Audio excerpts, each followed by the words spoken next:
Hello, Bodyfangs, walk to the bush. Guys, have you ever found yourself in some sort of situation where you need to fix something and you need some sort of tool or the other to put the thing together? For instance, it's our Christmas. Jannie got a brand new bicycle for Christmas, but it is in stukkies. Jy moet die ding in mekaar sit. You send Jannie to the garage over there just to fetch a plain old simple size 13 spanner. Hy kom terug met 'n tang. 'n tang. Pliers. You think to yourself, what the hey? En jy start tightening this thing over here. Die sweet tap jou af en jy begin 'n drip soos 'n percolator. Jy klaar jou moer gestrip want die moer het gestrip because you got the wrong tool over there.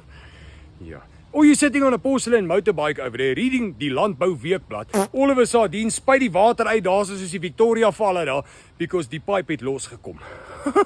Ja, op die plaas besig om draad te trek. Jy moet die draad afknip met 'n side cutter, 'n kantsnyer.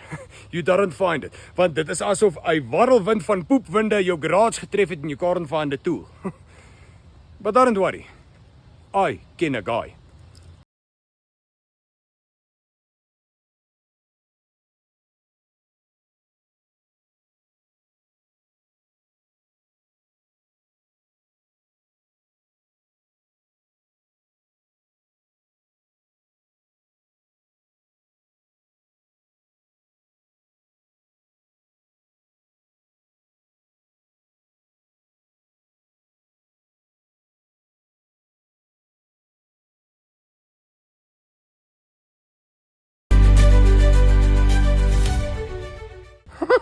Hi Susan, wil jy aan my tool vat? Oh, sorry. Well, there you have it. MD Tools is running a special throughout the month of December. You can own one of these Ken Guy trolleys filled with only the best tools for only 7,500 rand. And they ship right across the country.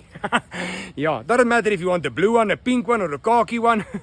As long as you get the tools. Buy it for yourself, for Christmas, or for your Nazi.